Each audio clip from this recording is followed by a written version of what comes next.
Film का starting scene जमीन के ऊपर बादलों के व्यू से शुरू होता है और एक डेथ नरेटर मेल वॉइस आती है कि कोई भी हमेशा जिंदा नहीं रहता, खवा वो कितनी ही कोशिश क्यों ना कर ले। मेरी नसीहत ये है कि जब वक्त आता है तो पैनिक नहीं होना चाहिए। अब एक ट्रेन बर्फ के एरिया से गुजरती दिखाई देती है और इसमें मेन कैरेक्टर लीजल बैठी होती है। ये एरा नाजी जर्मनी के दौर वर्ल्ड वॉर 2 का होता है। लीजल अपने छोटे भाई की डेथ ट्रेन में देखती है जिसको एक जगह रुककर दफना दिया जाता है।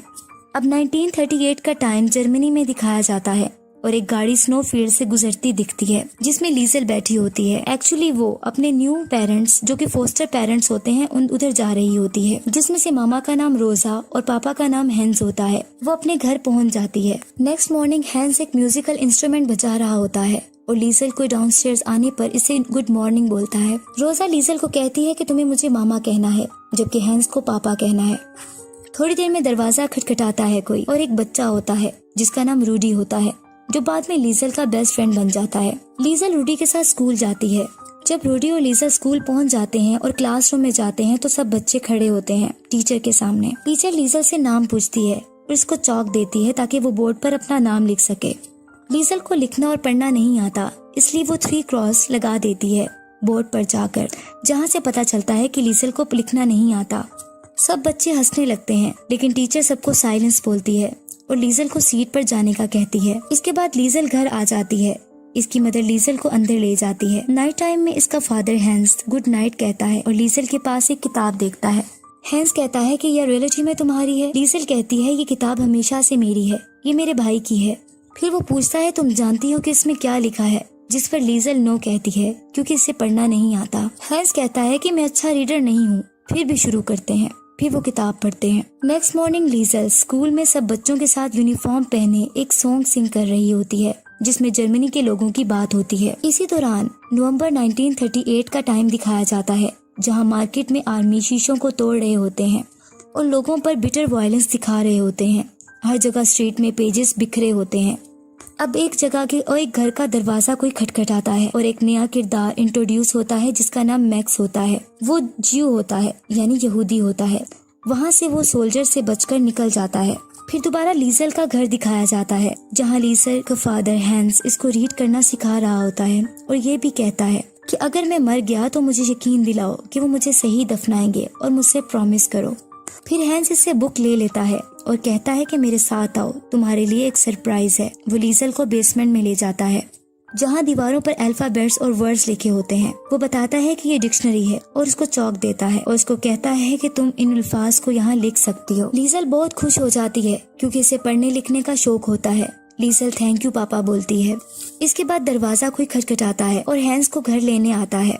लीजल को हैंस आवाज देता है कि जल्दी आओ वरना हम परेड मिस कर देंगे। नाइट टाइम होता है। सब लोग, पूरे टाउन के लोग एक जगह जमा हो जाते हैं जहाँ एक आर्मी ऑफिसर स्पीच कर रहा होता है। वो कहता है कि नेशनल सोशलिस्ट रेवोल्यूशन के दौरान हमारी नेशन कम नहीं होनी चाहिए। हमारा डिटर्मिनेशन अपने आप को मोरली और इंटेलेक्चुअली साफ करना है। एजुकेशन, थिएटर, फिल्म्स, लिटरेचर और प्रेस, ये सब सपोर्टिंग पिलर्स हैं जो कि हमारी नेशन की शख्सियत को एक अलग शेप दे सकते हैं।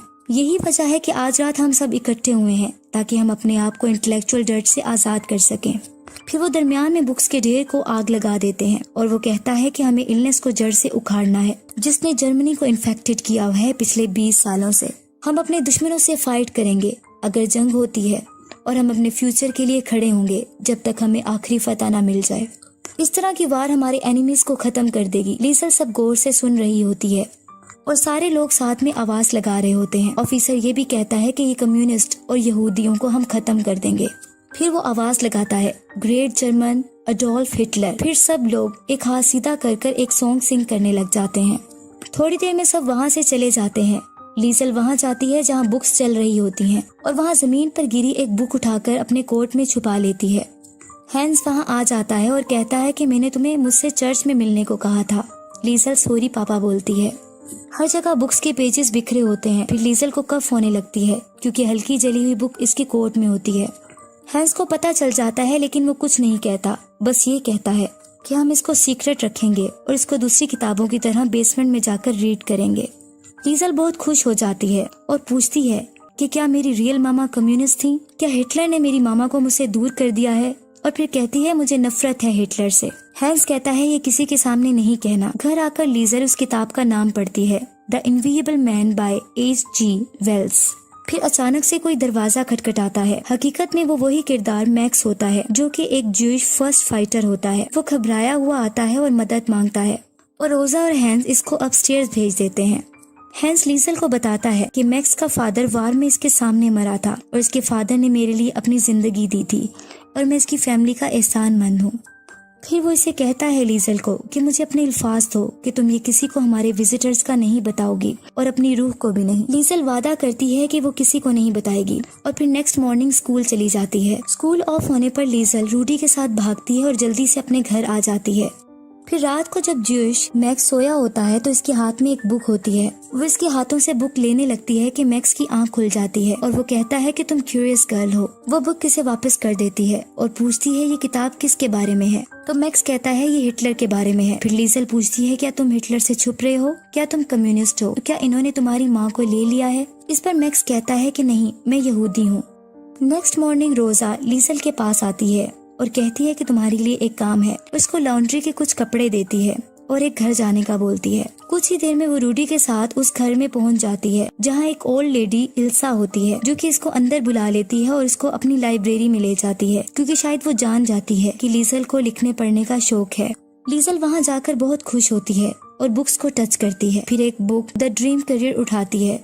फिर उसे याद आता है कि रूडी इस घर से बाहर इसका इंतजार कर रहा है। वो ओल्ड लेडी इल्सा को बताकर चली जाती है, लेकिन ओल्ड लेडी इल्सा इसे कहती है तुम कभी भी यहाँ बुक्स पढ़ने आ सकती हो। अब मैक्स को बेसमेंट में दिखाया जाता है क्योंकि हैंस की फैमिली को सोल्जर का खतरा होता है कि कहीं वो आकर पकड़ ना ले क्योंकि मैक्स यहूदी होता है। लीजल भी बेसमेंट में जाती है और अपना बुक्स पढ़ना कंटिन्यू रखती है और एक नया वर्ड जो इसे मुश्किल लगता है वो हमेशा बेसमेंट की वॉल पर चौक से लिख देती है। मैक्स इससे पूछता है कि ये वर्ड्स तुम कहाँ से लेती हो, जिस पर लीजल कहती है ये एक सीक्रेट है, लेकिन बाद में बता देती है कि वो कहाँ लाइब्रेरी में जाके बुक्स पढ़ती है और उनको मेमोराइज कर लेती है। इस तरह बाद में मैक्स लीजल को एक बुक गिफ्ट करता है और बताता है कि मेरे रिलीजन में मैंने सीखा है कि हर जिंदा चीज, हर पत्ता, हर परिंदा सिर्फ जिंदा है क्योंकि इनके पास जिंदगी के लिए सीक्रेट वर्ड्स हैं। हम में और क्ले में फर्क सिर्फ वर्ड्स का है, अल्फाज जिंदगी होते हैं। फिर आहिस्ता आहिस्ता बहुत सर्दी बढ़ जाती है। स्नो फॉलिंग की वजह से मैक्स बीमार हो जाता है और बेसमेंट में सर्दी से रहने की वजह से अब लीजल को लगता है कि मैक्स मर जाएगा। वो अपने डेड ब्रदर की पिक इस पर रख देती है और हमेशा की तरह इसके पास बैठकर बुक्स पढ़ती है। The invisible man by H.G. Wells. एक स्ट्रेंजर एक सर्दियों के दिन फेब में बहुत ही तेज हवा और बर्फबारी में यहाँ आया। कोई इसके बारे में नहीं जान सकेगा जब तक कि वो मर ना जाए। इसके बाद लीजल उसी ओल्ड लेडी इल्सा के घर चुपके से विंडो के जरिए लाइब्रेरी में जाती है और एक बुक को चुरा लेती है क्योंकि इल्सा का हस्बैंड लॉन्ड्री लाने से मना कर देता है। और इस तरह वक्त गुजरने के साथ साथ वो एक एक करके बुक चुराती रहती है लाइब्रेरी में चुपके से और रूडी भी इस बात को जान लेता है, लेकिन वो ये कहती है कि मैंने सिर्फ बोरो की है। इसके बाद लीजल रूडी को मैक्स के बारे में भी बता देती है। अब बहुत सारे सोल्जर्स बार बार इसी एरिया में चेकिंग के लिए आते रहते हैं कि कोई कम्युनिस्ट या यहूदी तो यहाँ नहीं रह रहा। लीजल की फैमिली अलर्ट रहती है। इस तरह दोबारा सोल्जर का रेड होता है। पूरे एरिया के लोग अपने बैग्स को नाइट टाइम में घरों से बाहर ले जाते हैं और एक तरफ मूव करते हैं। मैक्स को घर छोड़कर हैंस, रोजा लीजल के साथ भी उसी जगह पर जाकर छुप जाते हैं, लेकिन मैक्स बेसमेंट से घर से बाहर आ जाता है और बाहर आकर बहुत खुश होता है। मैक्स खुशी से आसमान के तारों को देखता रहता है कि अचानक से सोल्जर की वैन आ जाती है। वो खुद को जल्दी से छुपा लेता है। नेक्स्ट डे मैक्स ये डिसाइड करता है कि इसे यहाँ से चले जाना चाहिए ताकि ये फैमिली इसकी वजह से मुसीबत में ना आ जाए। लीजल को मैक्स के यहाँ से जाने का बहुत दुख होता है। मैक्स रात के अंधेरे में निकल जाता है।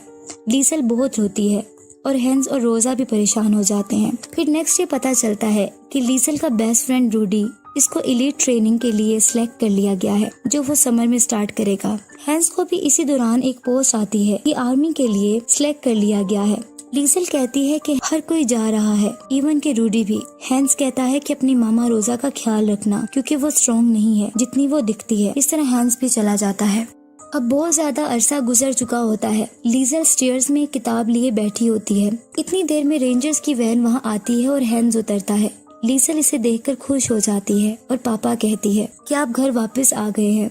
हैंस अपने घर में बैठा लीजल से बात करता है लीजल कहती है कि मैं मैक्स के बारे में सोच रही थी, हैरान होते हुए कि वो कहाँ है। हैंस कहता है मैं भी। इस तरह वॉर दोबारा शुरू हो जाती है क्योंकि वॉर डेज होते हैं। नेक्स्ट डे सब कुछ मिट चुका होता है, घर टूट चुके होते हैं, डेड बॉडीज हर जगह बिखरी होती हैं, बिल्कुल सब खत्म हो जाता है। सोल्जर एक जगह के नीचे से एक जिंदा लड़की को निकालते हैं, वो लीजल होती है। लीजल बच जाती है और जख्मी होती है।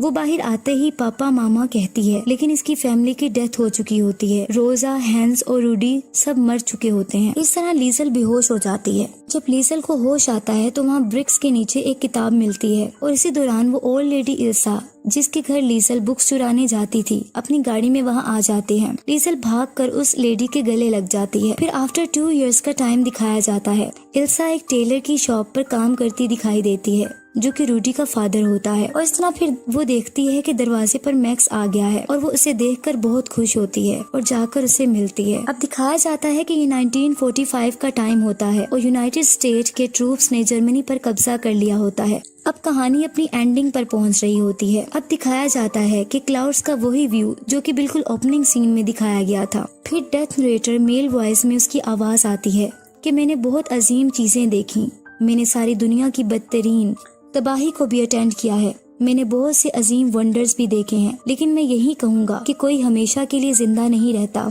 अब मैं आखिरकार लीजल के पास आया। मैंने खुद गर्जी वाली खुशी महसूस की क्योंकि इस 90 इयर्स में वो बहुत समझदार जिंदगी गुजार चुकी थी। इसकी कहानियों ने बहुत सी रूहों को छू लिया। मैक्स की दोस्ती इतनी लंबी रही जितनी की लीजल की। लीजल की आखिरी सोचों में इसने बहुत सारी जिंदगियों को देखा जो इसके साथ मिल गई थी, जैसा कि उसके 3 बच्चे और उसका ग्रैंड चिल्ड्रन, और इस तरह हैन, रोजा और रूडी भी। लेकिन आखिर में कोई अल्फाज नहीं थे, सिर्फ सुकून था।